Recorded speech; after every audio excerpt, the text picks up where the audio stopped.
Finance Director. Director Hines will be taking the lead tonight. Thank you, Mayor. Good evening, Council, Deputy Mayor, thank you. So yes, we are here tonight to discuss budget because it is the season.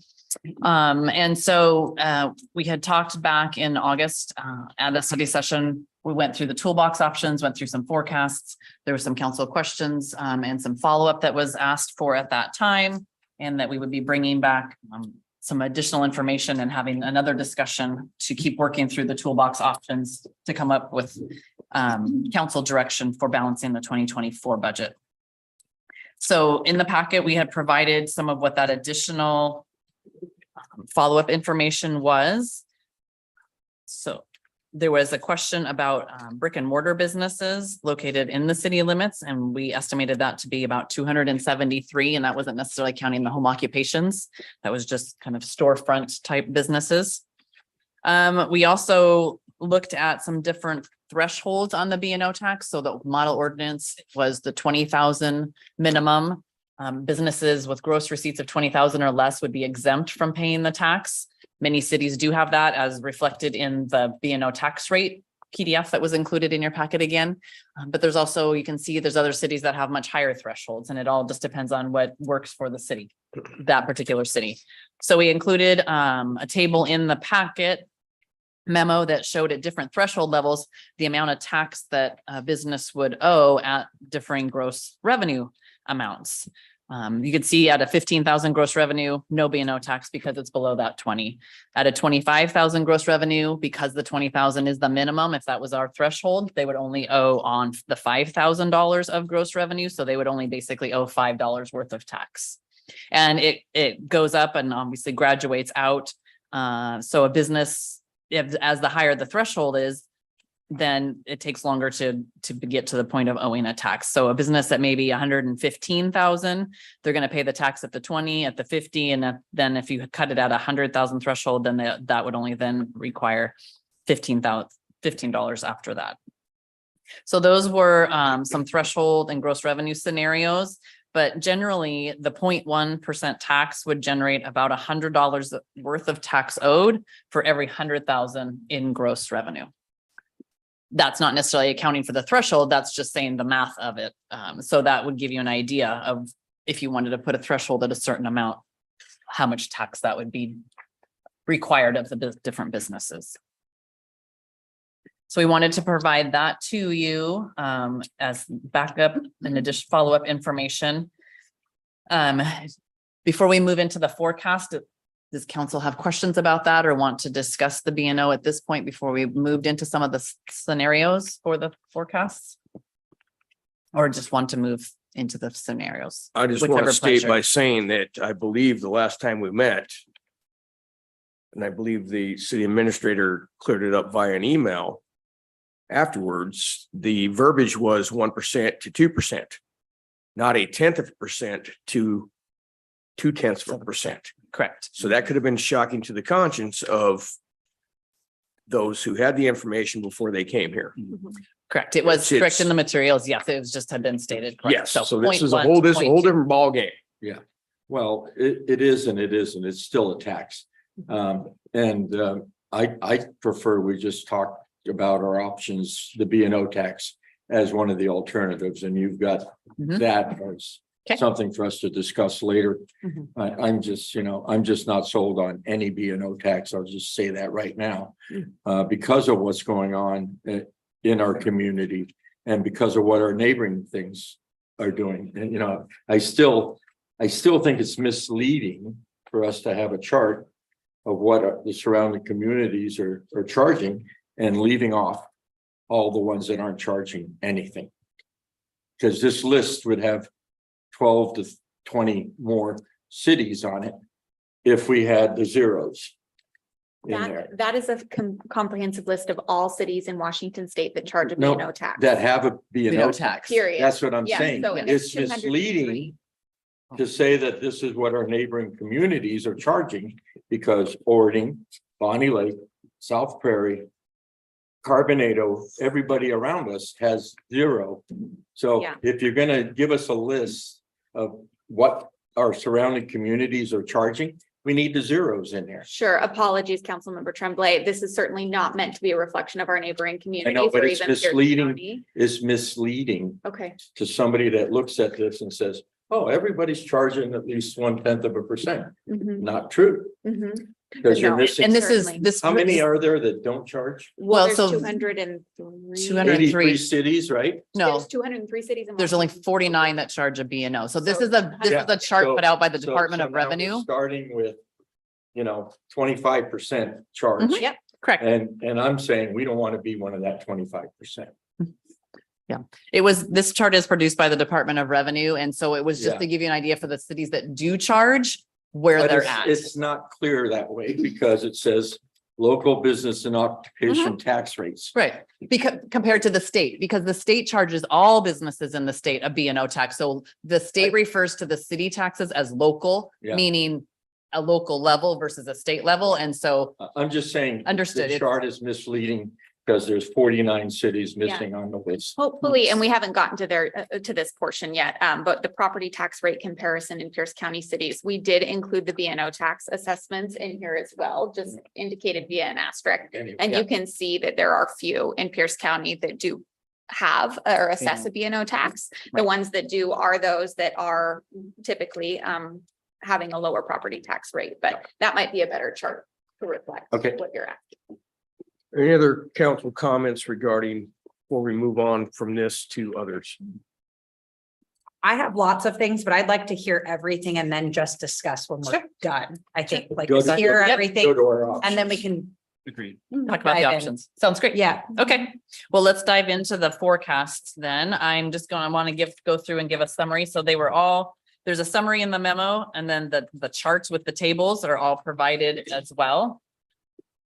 So alternative one, based on council's comments and discussion from the last meeting and looking at the toolbox, trying to combine the best options together that either work well together from councilmanic standpoint, voter standpoint, not putting multiple voter items together in the same year or multiple years back to back. Our alternative one, similar to the scenario from the last time, which is the two additions would be the B&O tax and the EMS levy. So across all of the alternatives, there's 4 items that remain true through all the scenarios. The additional passport revenue, which we're instituting and moving forward with this year. So the 24 and beyond years account for a full year of additional passport revenue. Planning revenue increase. We originally had 50,000. We started out back in the beginning, in April, and now we're at 100,000. So this includes 100,000 of additional planning revenue starting in 24. Recreation programming revenue is an increase of 50,000 starting in 2024. The business license revenue increase with the $10 increases of the 7,500 starts in 24. So those 4, the passport, planning, recreation, programming, and business license, those 4 items are in each forecast across. So those remain the same. So then the differences on alternative one is it does include the B&O tax at the 0.1% net of the halftime FTE position. And this was left at the same amount threshold wise as that we had it in the previous scenarios, just to try and make sure that we weren't changing too many variables in these scenarios. So I believe it was around 117,000 net new revenue after the halftime position to manage the program. As we've seen in printed materials from MRSC and talked with many other jurisdictions and having worked at cities where there is B&O tax, it does take a lot of administrative work from an enforcement standpoint because it's all self-reported. And so you're trying to make sure everybody has their business license with good information so you can contact them to make sure they're paying their B&O tax and following up that way. And then in this scenario, it assumes that an EMS levy is put out to the vote in 2024 and passes to bring the statutory legal limit back up to 50 cents, starting for the 25 collections. EMS levy goes into the EMS fund. So it doesn't directly help the general fund by new revenue coming in, but what it does help with is being us able to reallocate staffing costs to where we feel they're better suited, which is a 25%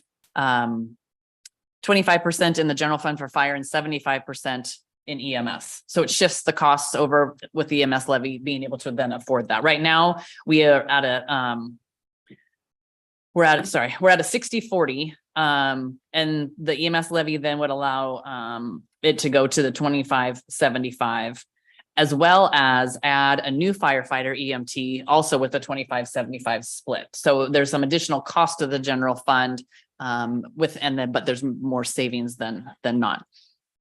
So that's what the assumptions are for. Sandy, the question on that. Mhm. On all these items, we have the cost savings. We don't have the cost savings for the EMS and the firefighter. Do you have numbers on those? Because you just say we lost an FTE or we got a half FTE paid for. I did on the scenario in the forecast on the boxes on the sheet that was in your packet. Yeah, It it would be nice to have that consistency of how much each item saves. yeah, sorry, I If missed it's putting I missed 50,000, putting that one in. 25,000 or whatever, it Yes. helps me to visualize what that dollar amount is. So in 2024, we would shift to a 50-50, which is a $56,000 savings, and then additional savings starting in 25 of the 119,400 shifting to the 25-75. So that would be the savings. I did not include on here what the additional 25% in cost was, so I can pull that up with what that is, but that is the savings for the 25-75 shift. So even with those two options, we are still in a deficit for 24 and used ARPA funds of 132,000 to balance for the year. In 24, used ARPA funds additionally in 25 to balance at 182,000. And then used the remaining ARPA funds in 26 because they do have to be spent by the end of 26 of 96,000. That was the remaining balance. So we still do have a deficit in 26 moving forward, much less than where we were at previous scenarios, of course. But that is with the B&O tax also growing in the forecast moving forward, I believe at around a 5% increase, I think is where it's at. So we do still have a deficit in 24-25, but funding that with the one-time money, and then would have to obviously have additional discussions as we work towards the 26 and beyond. I just want to give you guys some real life experience that I've had with our legislature. When we had 2008, I had 2 projects fully funded by the legislature, and then they decided to pull that money back. So my suggestion to us, if we have any money like the ARPA money, your best bet is to spend it before they decide to start grabbing it back. It has happened before. So us planning on spending ARPA money in 25 and 26, it may not be there. And like I say, our legislature has done that to funded projects at the university, and they could do this because they'll look around and they'll say, all these cities have ARPA money sitting in their thing. They must not need it. We're going to get it back. So just a word of cautions, because I know, certain legislatures, they're going to look for any money to balance their books, and we could be fair game. Word of caution there. Well, I will state that the ARPA money has nothing to do with the state legislature. This came from Washington, DC, and they could care less about getting any money back. They're not going to grab any money back. This money is there. It was thrown out there. This is not the state. This is federal money. And I do not see the current people in power want any money back from anywhere. Okay. Period. So if we could have this meeting with some decorum, questions come through the chair, and we'll let the speaker speak, and we will go. I don't And think get I this was done. out of line and was disrespectful in any way. I would like to know what I did wrong. If anybody would like to ask questions of either the city administrator or the finance director, raise your hand and I will call on you.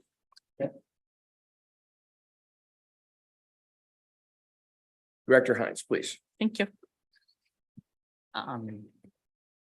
Okay, So I think that covers alternative one. We can look at, since we want to go through maybe all of them first and just talk about the points of them, and then we'll loop back for discussion. Alternative two, again, remains with planning, recreation, business license, and passport revenue. So alternative two, no EMS levy, no B&O tax, only a property tax levy lid lift. Approved in 24 for 25 collections.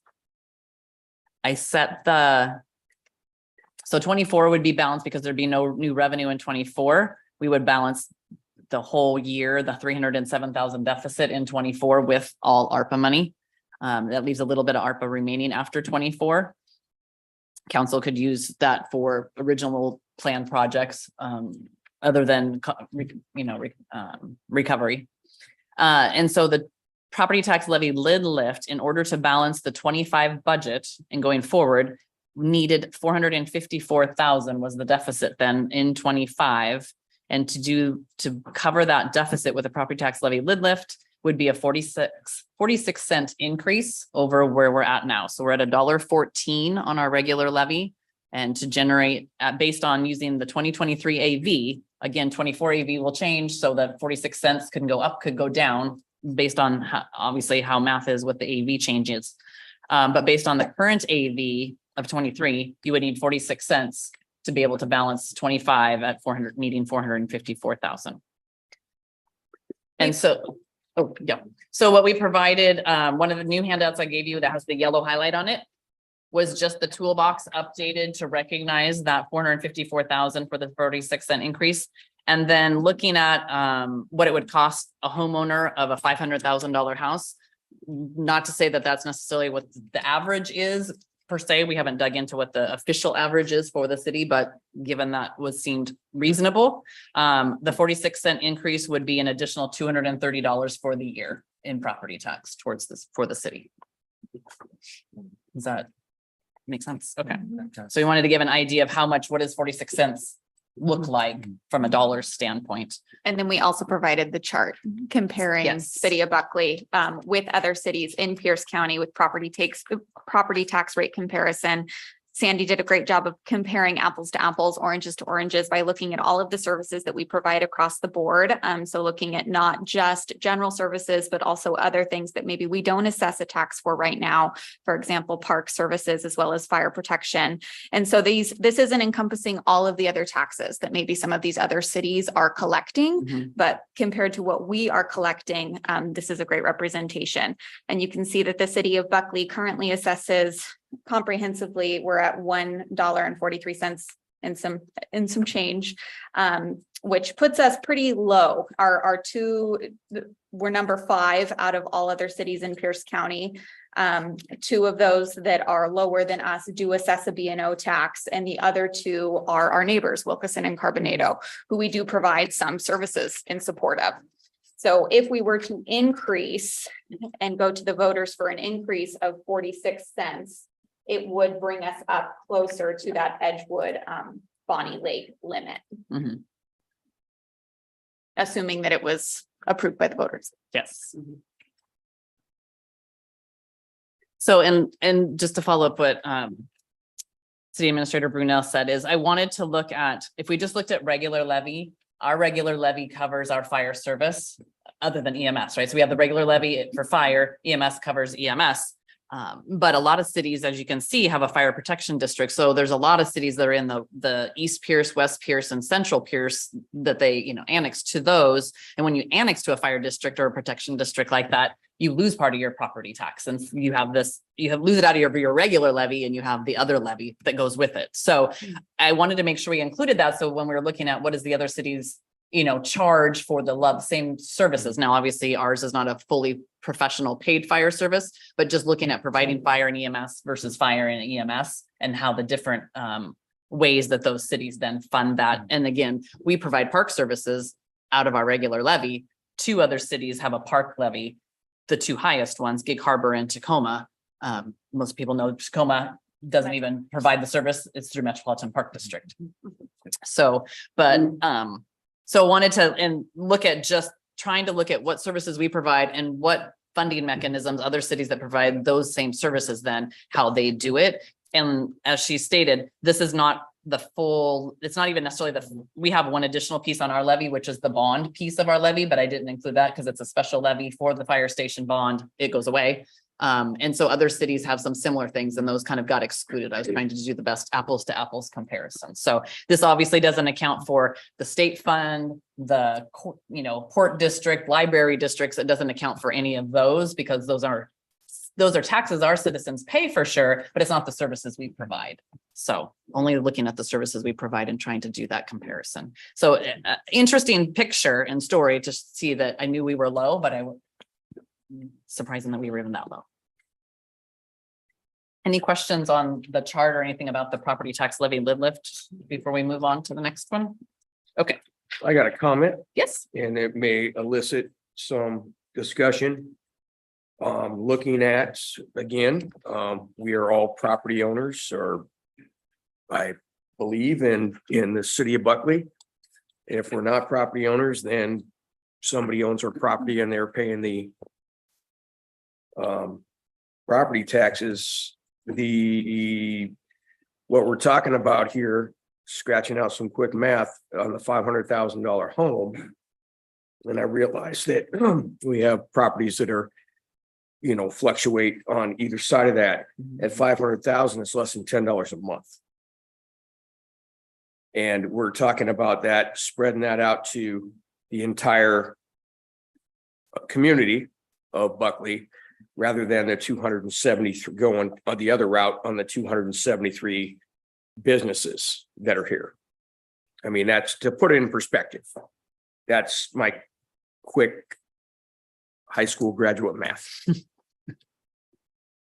Anybody on that? Please continue. okay. The third scenario, a third alternative that was included in your packet was the same for planning, recreation, business license, and additional passport. It did not include any new taxes. So no EMS levy, no property tax levy, no B&O tax. It looked strictly at current sources that are already in play and then balanced it as far as out as we could with one-time dollars, meaning mostly the ARPA. We don't have a huge fund balance in the general fund. Most of the fund balance that is sitting there is the ARPA remaining dollars. We do need to have a sufficient amount of working capital in the general fund, since property tax is one of our top two biggest sources, and that's such a peak in a valley. We get a huge amount in April and a huge amount in October, but in between, property tax is pretty flat and only a small amount comes in. And we have consistent costs every month, since about 75% or more of our expenses every month are payroll related. Those are consistent. So we need to have a decent amount of working capital in the general fund to account for cash flow. So I really only looked at the ARPA funds for the one time. So we can balance 24 out with the 307,000 and then do about a quarter of the deficit in 2025 at the 103,000, and that uses up the ARPA funds, but it still leaves us a $350,000 deficit going into 25. And continues to grow from there. So that was the alternative 3. What I did hand you, there was a question and a request. So I handed you an alternative 4, which looked basically at what if we got rid of the B&O tax, but still did the EMS levy. So basically that alternative 1 we first looked at to start with and just took off the B&O tax and kept the EMS levy and everything else the same.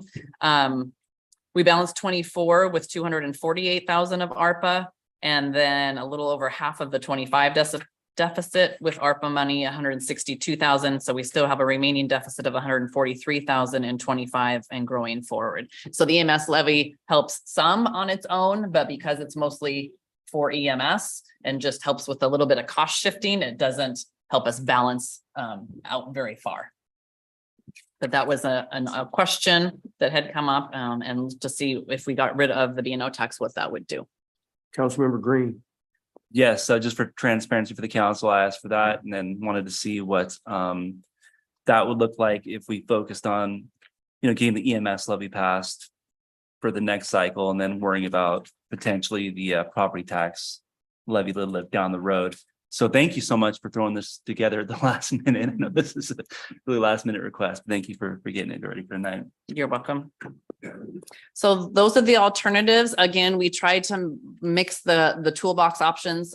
We didn't necessarily put one with an EMS levy and a property tax levy lift because that would be going to the voters for two measures and didn't feel that would obviously probably be realistic that we would be able to have both of those pass. So tried to split up the alternatives of those and then using B&O tax with the EMS as the best option to try and fund out as much as we could.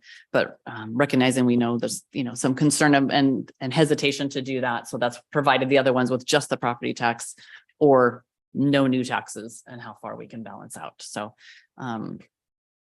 happy to entertain questions and this council discussion. Was there more you wanted to add before we? Just one last point of clarification. There's actually 281 cities in Washington state. So of those 49 assess a B&O tax. So even less than a quarter. I would say in a perfect world, no new taxes. I mean, I'm the first person to, until you're sitting on this side of the table and you're having to pay for services, basic services, I'm confident that the budgets we pass, this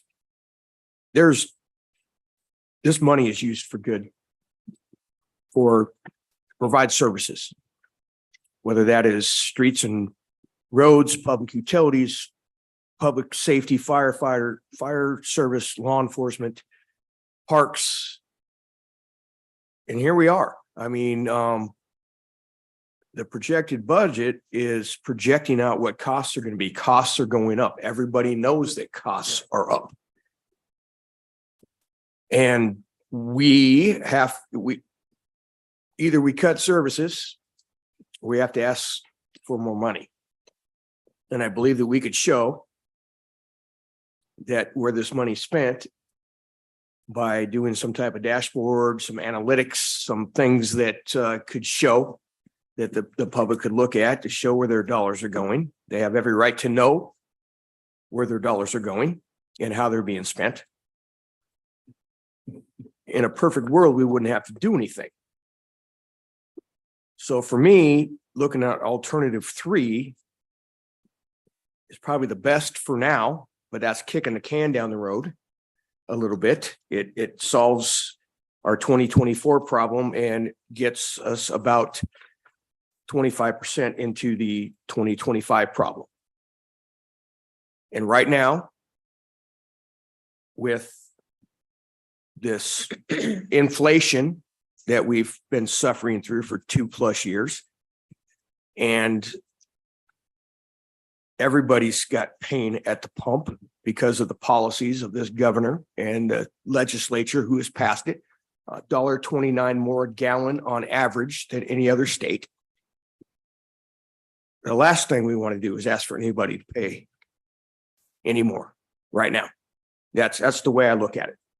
Alternative 3 to me seems like a no-brainer, and let's figure out something next year. Councilmember Tremblay. I hate to say this, Ron, but I agree with you. For one thing, I want to thank Courtney and Sandy for the work you've done. You both jumped in here. This is your first year. And I understand a lot of this is forecasting based on what happened and what will happen. And we're all learning together. So I appreciate the work you put in.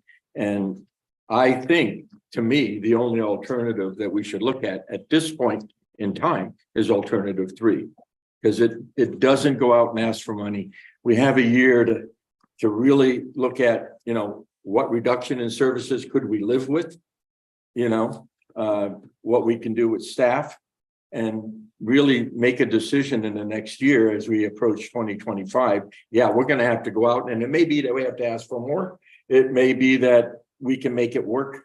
So for now, to get past the budget this year, and as I said before, I'm always for using other people's, I don't care if state or federal, using the money people have given you first, because I'm just very suspicious of government. Dave's here, he can attest to that. He's doing work. Anyway, so I support alternative 3. If, we're not voting on anything here, but if that was the alternative that was presented, it's something I could accept.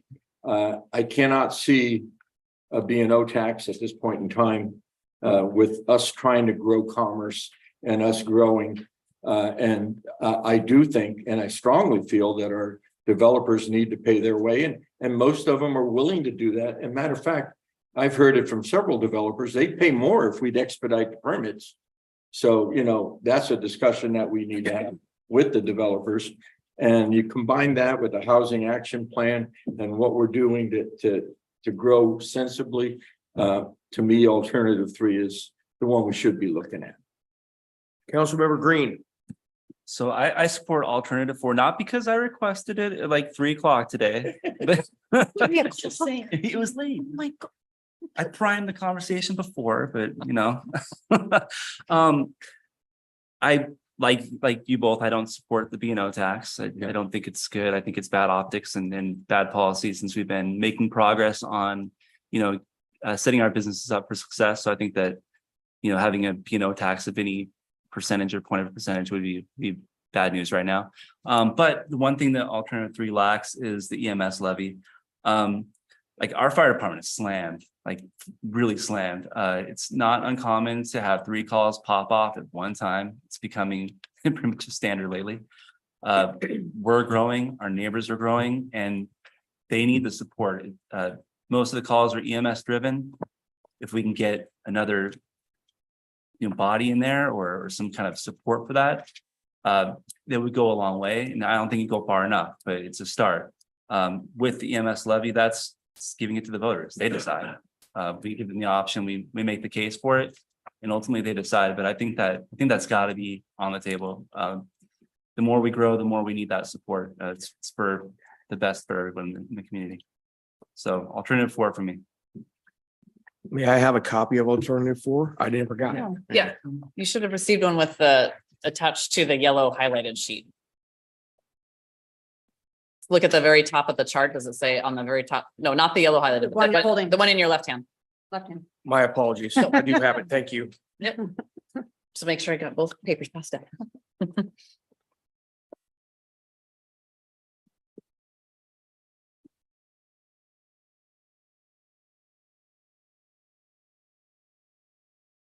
Councilmember Tremblay, had you looked at alternative 4? I'm okay with that. It's just not something I had in front of me. But the EMS and asking the voters to approve it, I think that makes total sense. I mean, they can approve it and they can tell us how they feel. I suspect that our community is going to be very supportive. And it's one of those things that I think we've become used to, EMS levies, and I don't think we've ever failed one. Yeah. So I would be supportive of that alternative. So would I. Sorry, I didn't see it. That this is just an addition to alternative 3 that adds that. And I can support that. Councilmember Burbank. So in hearing from another local business that we got an email, I am not supportive of the B&O tax at all. One thing that I am in favor of is alternative 3 or alternative 4. However, like spending down our ARPA money now so that we don't have to report and spend all of that time reporting because it's meant for cost recovery. I'd rather spend that down. And then one thing that I had wondering about is could Buckley is in terms of our sales tax, we are at 8.1% and our neighbors are at 9.5, 9.5, Bonnie Lake, 9.5, Sporting, 9.5, Sumner, 9.5, Enumclaw's in a different county, so I won't include that. Is increasing our sales tax an option to increase revenue? So my thinking was if we went with alternative 3 or alternative 4, because ultimately the voters could turn down alternative 4. It's up to the voters. So we need to have a plan. Is that an option from what I read? That we can do non-voted in increments of like 0.1 to 0.5, I think is what I read for sales tax, but I'm more thinking McDonald's hasn't come in yet. like the drive-through. I'm just thinking of ways that we can generate revenue where I'm not saying go crazy, even if we raised it by 0.2 or something, how much, I'm just wondering how much revenue would that bring in Mhm. prior to McDonald's and things like that. And especially because our sales tax is really low, like that could be a revenue, I don't know. I'm just wondering what the numbers could be because we are very low. But that was just a wondering. I don't know, like, I don't know what that looks like. It was just a question. And then my other said, I don't know. That was just a question. And then my other thing was, I think the thing I'm struggling with is when school districts have budget shortfalls or things like that, they have to cut things. That's just the way it is. And so they've done teacher layoffs, they've done paraeducator layoffs and things like that. So I think what I'm struggling with is down the road, if we have to look at layoffs or things like that. I mean, it's just a reality of what you have to do if we're not, the goal would be to generate revenue, of course. So that was just one thing I was kind of struggling with. And then my other question, I had asked about passports. And they had let me know about passports, about just because the 0.5 FTE for just processing passports and just wondering how many passports we've processed in the past 90 days.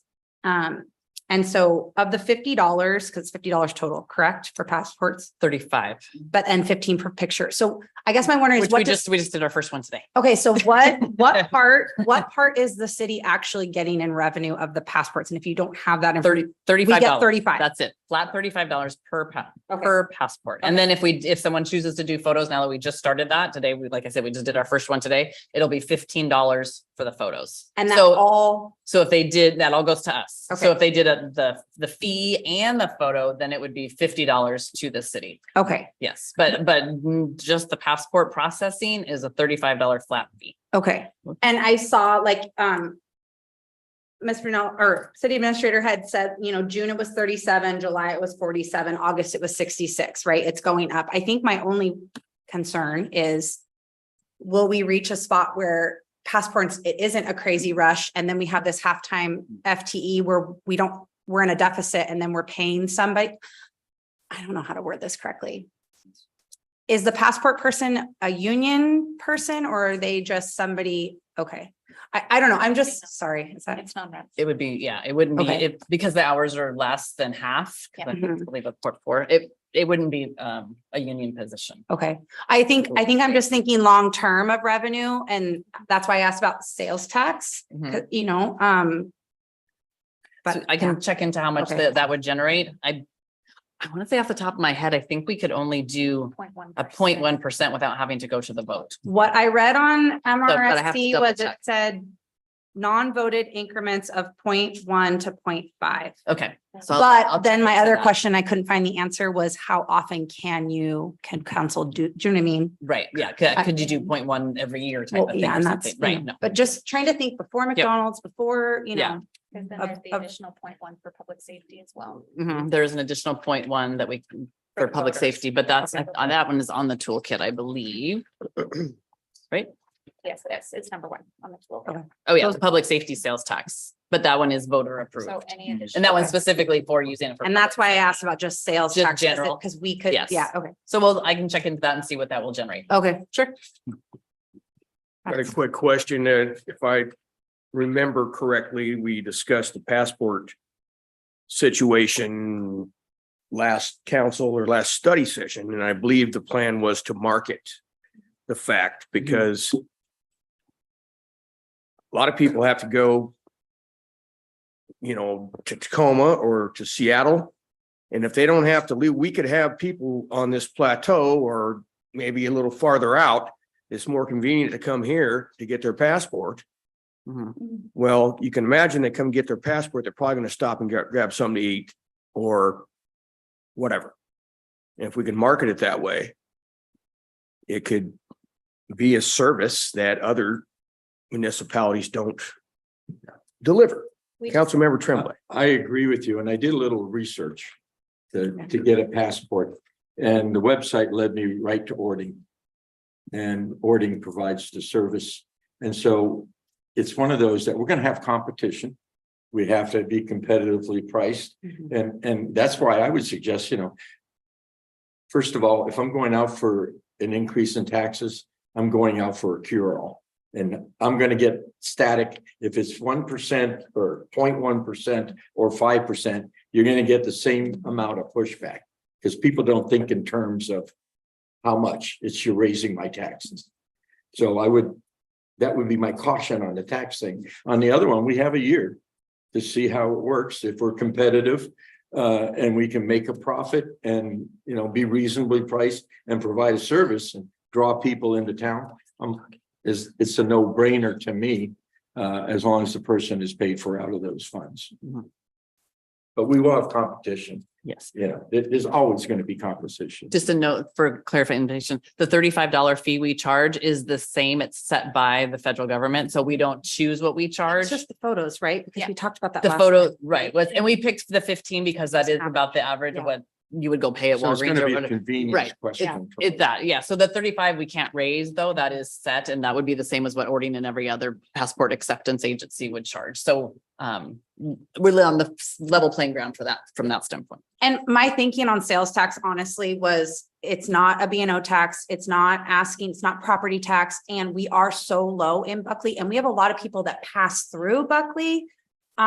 And just thinking ahead, even if it was 0.2, that would put us at 8.3 and everybody else is at 9. They're way higher. Almost 10. I was just thinking of something that, I don't know. I was just trying to think of something that doesn't, yeah. I Yeah. don't know. Councilmember Rose had her hand up Oh, first. Oh, I just had a question for Milton. Does Ording take, offer photographs? Do they do what? Do they offer photographs on the passport program? I assume, I just looked on their Yeah. website to see if I could get a passport there. We still hopefully will remain competitive. Yeah. I think so. And from our understanding, I don't think most, I know Enid Fall also does passports, but I don't I believe think that they don't do photos. So, Might be the draw. yep. Yeah. it might be. Yeah, we're gonna, especially with having, I think we've had the interviews for the position.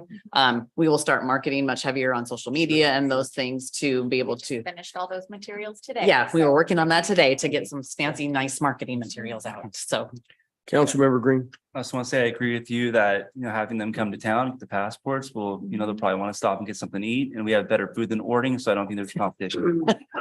So, It's now on a public record. yeah.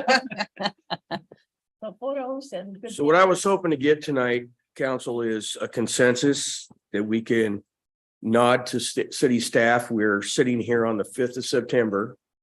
And before long, they have to produce some budget documents because we got public hearings, before that, we have department presentations and all this stuff, and we have to massage this and go through it and get to something that we can approve for the 24 budget. So I'm just kind of looking to see if we had some type of consensus. We don't vote here, but some type of consensus for city staff to put together for us that when it comes time to vote, we can do it. So I've heard support for 3. I've heard support for 4.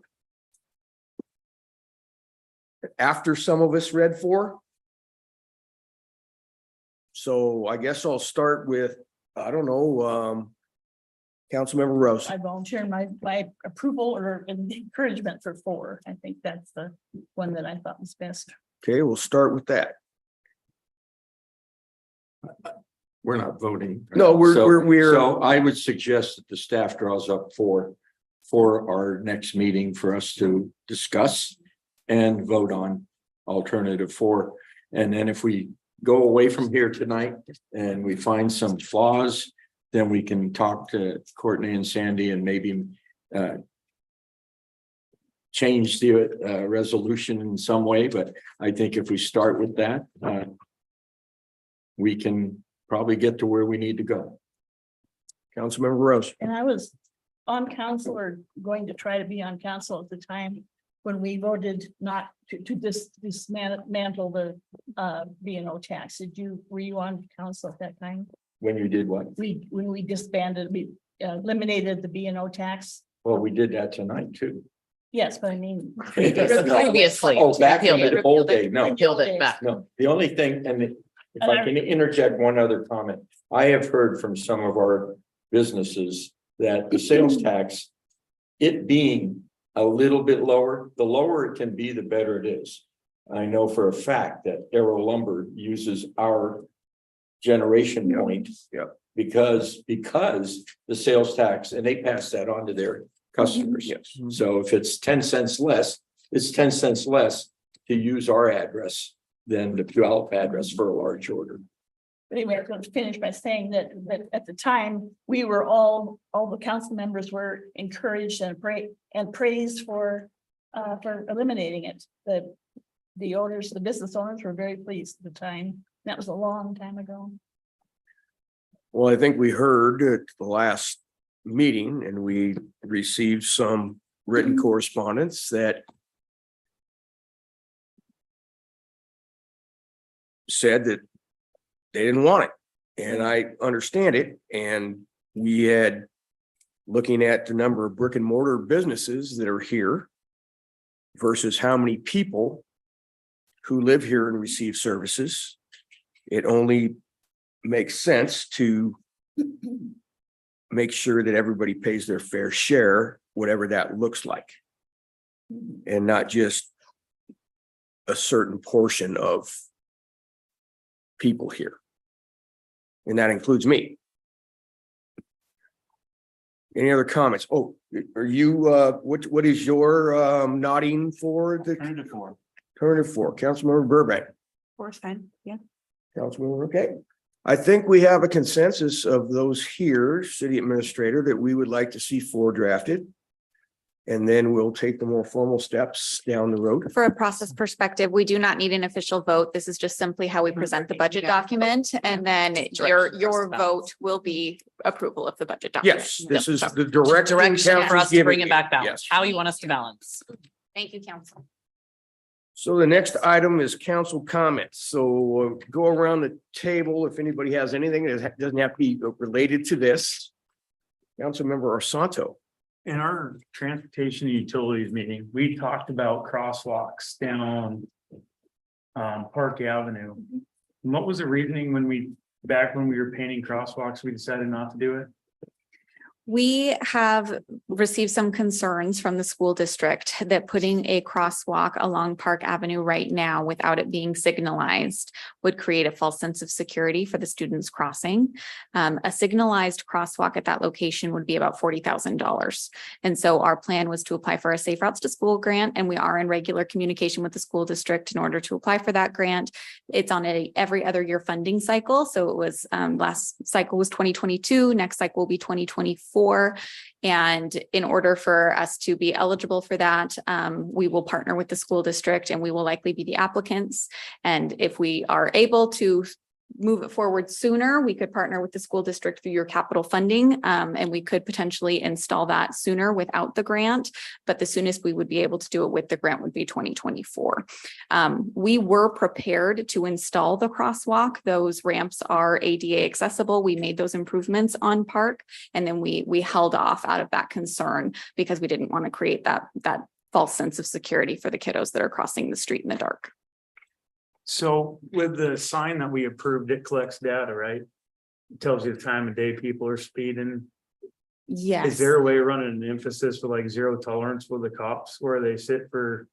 Let me look into that a little bit more. I know that all of that emphasis was done right before I was onboarded, so But now we have, what Yeah. I'm saying is that it takes a while, right, to collect the data, and we should have, what, 5 or 6 months of data. We can go back and look and say, hey, at 1 o'clock or at 9 AM or whatever, and then just go do an emphasis with zero tolerance.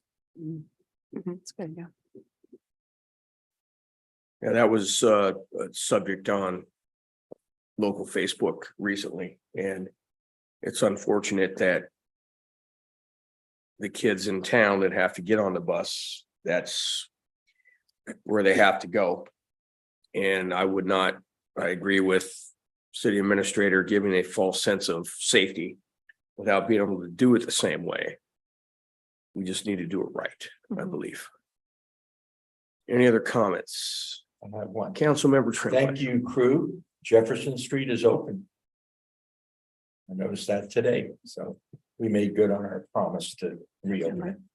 I will report to someone who I see every morning, that's been a craw in her be in her bonnet for a while. I will let her know that it's open. Because I said that that was the case, and thank you for reporting that. Councilmember Green. Next week I'll be on a work-related trip out of town, so I won't be at the council meeting, so you would so graciously approve my dismissal next week. I would appreciate that. We'll make sure that happens. Councilmember Burbank. As a follow-up to crosswalks and things like that, I will just plug that, the district needs bus drivers. So that's part of the reason why there's not as many. So they offer a $2,000 bonus, all the things for more school bus drivers. But I know, my only thing. And they train you. I know how to. I know, right, yeah. Too. I needed a job, yeah. I drove a bus. So what I have for city administrator to pass on to the police department, there has been an RV parked on A Street, And they rent the sticker. just north of Main Street, and it is, the curtains are drawn. I don't know, but it hasn't moved in more than 72 hours. Councilmember Sano. And to point out, it's parked next to the 5-ton weight limit, which it's over the 5-ton weight limit. And the green stickers ripped off. Good Market. observation. But if that can be looked into, that would be appreciated. I know that our police department was responding to it this morning, so they are actively on it, and you will be seeing a proposed ordinance related to this issue citywide in the near future. I would appreciate that. They tend to. drop. Anybody else? It is 7 minutes to 7 p.m. We did that. Seeing none, we will dismiss at, we'll just call it 6:53 p.m. on the 5th of September.